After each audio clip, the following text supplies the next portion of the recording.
रिद्धिमा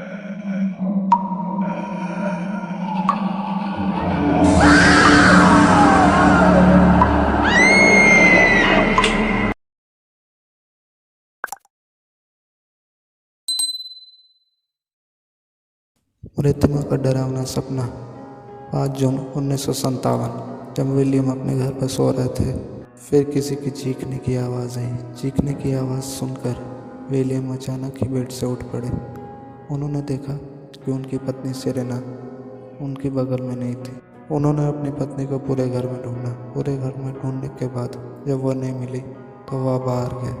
बाहर जाने के बाद वह अचानक देखते हैं कि उनकी पत्नी सेरेना काफ़ी डरी हुई है और वहाँ उसकी पत्नी सेरेना एक कोने में बैठकर रो रही थी। बहुत ही प्यार के साथ विलियम्स ने अपनी पत्नी से पूछा, क्या बात है सेरेना? लेकिन जवाब में सेरेना लगातार रोई चली जा रही थी। विलियम्स ने फिर पूछा, बताओ भी क्या बात है? फिर भी कोई जवाब नहीं और रोना जारी रहा। सेरेना को शांत करने का प्रयास करता विलियम बेचैन हो रहा था। उसने पूछा, क्या बात है, बताओ। बहुत पूछने के बाद सेरेना ने अपने पति की ओर देखते हुए कहा, मेरी बेस्ट फ्रेंड मिकी, और आगे बोलते उसका गला रुंध गया। विलियम्स को पता था कि सेरेना और मिकी की गहरी मित्रता है। समय समय पर वह एक दूसरे से मिलती रहती है। वह किसी अज्ञात आशंका का अनुभव करने लगा। उसने उससे डरते हुए पूछा कि वह ठीक तो है। फिर सेरेना ने कहा, अब वह शायद जीवित नहीं। इतना कहने के बाद विलियम्स ने कहा, शट अप, शायद क्या? फिर सेरेना ने कहा, सपने में मैंने उसकी मृतक देह देखी है। सपने की बात सुनकर विलियम्स को राहत मिली। विलियम्स ने कहा, क्या बचपना है ये, सपने की बात भी सच होती है क्या? तो इतने में सेरेना ने उसकी तरफ गुस्से से देखा। फिर विलियम्स उसे तसल्ली देकर कहने लगा, देखो सेरेना, ये सपने सच नहीं होते। फिर दोनों सोने चले गए। कुछ देर बाद फिर से सेरेना को किसी ने आवाज़ दी। सेरेना ने साफ साफ नींद में भी आवाज़ सुनी। आवाज़ सुनने के बाद सेरेना अचानक ही उठ पड़ी। उसने देखा कि पिंक स्कर्ट और टॉप में मिकी वहाँ खड़ी है। फिर सेरेना धीरे धीरे मिकी की ओर आगे बढ़ी। फिर सेरेना ने खुशी में आकर उससे पूछा, मिकी, और जाकर उससे गले मिली। गले मिलने के बाद अचानक ही सेरेना भी अपने घर में सो रही थी। फिर मैं तुम्हारे यहाँ कैसे? मिकी कहती है, मैंने तुम्हें बुलाया इसलिए तुम यहाँ हो। इतने में सेरेना बोलती है, तुमने बुलाया? तो फिर मिकी कहती है, हाँ मैंने बुलाया, जब तुम गहरी नींद में सो रही थी। इतना बोलने के बाद सेरेना ने पूछा, आज तुम्हारी आवाज़ इतनी अजीब क्यों लग रही है? तो मिकी ने कहा, अब मैं तुम्हारी दुनिया में नहीं हूँ, ये मेरी दुनिया है, एक अलग दुनिया। फिर सेरेना कहती है, ये तुम क्या बोल रही हो मिकी, तुम मेरे सामने खड़ी हो। फिर मिकी रोने लगती है और रोते रोते कहती है, मेरा विश्वास करो, मैं अब मर चुकी हूँ। इतना बोलते ही वो कहीं अचानक गायब हो जाती है। ये सब देखने के बाद सेरेना काफ़ी डर चुकी थी। उसका शरीर सुन्न पड़ चुका था और फिर अचानक ही उसके सामने मिकी की लाश पड़ी हुई मिलती है और फिर वह ज़ोर ज़ोर से रोने लगती है। इतना सब देखते विलियम्स की भी नींद खुल जाती है। नींद खुलने के बाद वह देखता है कि उसकी पत्नी सेरेना रो रही होती है। फिर वह उसे झंझोर कर उठाता है।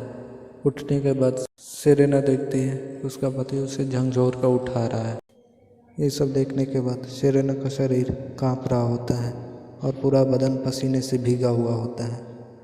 फिर विलियम्स पूछता है, लगता है फिर से तुमने कोई डरावना सपना देखा। इतना कहने पर सेरेना कहती है, विलियम्स मेरी बात सुनो, ये सपना नहीं, ये सच है। मिकी की हत्या हो चुकी है। पर विलियम्स नहीं मानता है। उसके इतना कहने पर विलियम्स कहता है, देखो सेरेना, आजकल तुम इस तरह की चीज़ें ज़्यादा सोचने लगी हो, इसीलिए इस तरह के सपने भी आते हैं। और फिर सुबह हो जाती है। सुबह होने के बाद कुछ खरीदारी करने के लिए सेरेना बाज़ार जाती है, पर पूरा दिन वो सपना उसके मन में चलता रहता है। वह इसे छूटना चाहती है पर छूट नहीं पाती। फिर वह अपनी सारी बात बताने के लिए पुलिस स्टेशन पहुंचती है। पुलिस स्टेशन पहुंचने के बाद वहाँ का इंस्पेक्टर उसे बैठने को कहता है और कहता है, क्या प्रॉब्लम है? इतने में सेरेना कहती है, देखिए सर, शायद आपको मेरी बात मजाक लगे, पर ये सच है। फिर वह अपनी सारी बात पुलिस को बताती है। उसके बताने के बाद पुलिस मिकी के घर का एड्रेस मांगता है और फिर दोनों उसके घर की ओर निकलते हैं।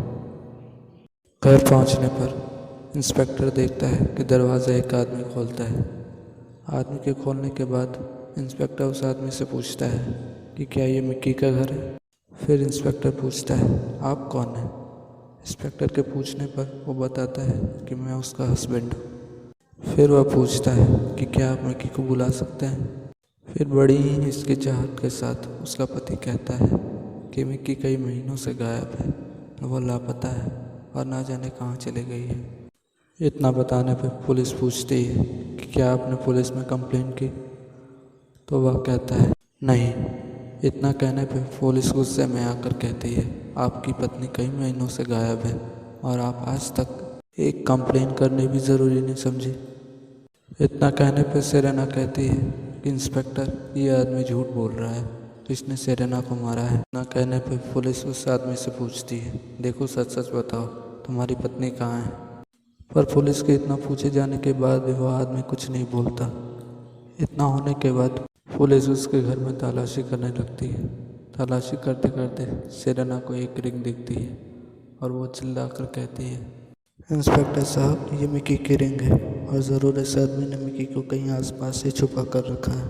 फिर रिंग के ठीक सामने सेरेना को एक दीवार दिखती है जिसमें दरारें पड़ी हुई होती हैं। फिर पुलिस उस दीवार को तोड़वाती है। दीवार तोड़वाने के बाद एक बहुत ही डरावना दृश्य दिखता है कि मिकी की लाश उसमें है जो काफ़ी सड़ चुकी है और उससे बदबू भी आ रही है। ये सब देखने के बाद पुलिस उस आदमी को अरेस्ट कर लेती है और इन सब का कारण पूछती है। कारण पूछे जाने के बाद वो आदमी कहता है कि उसका किसी और महिला के साथ संबंध है जिसकी वजह से उसने अपनी वाइफ मिकी को मारा। फिर उस आदमी को सज़ा मिलती है। सज़ा मिलने के बाद पुलिस आश्चर्य में होती है कि कैसे कोई मरने के बाद किसी के सपने में आकर अपना सच बता सकता है।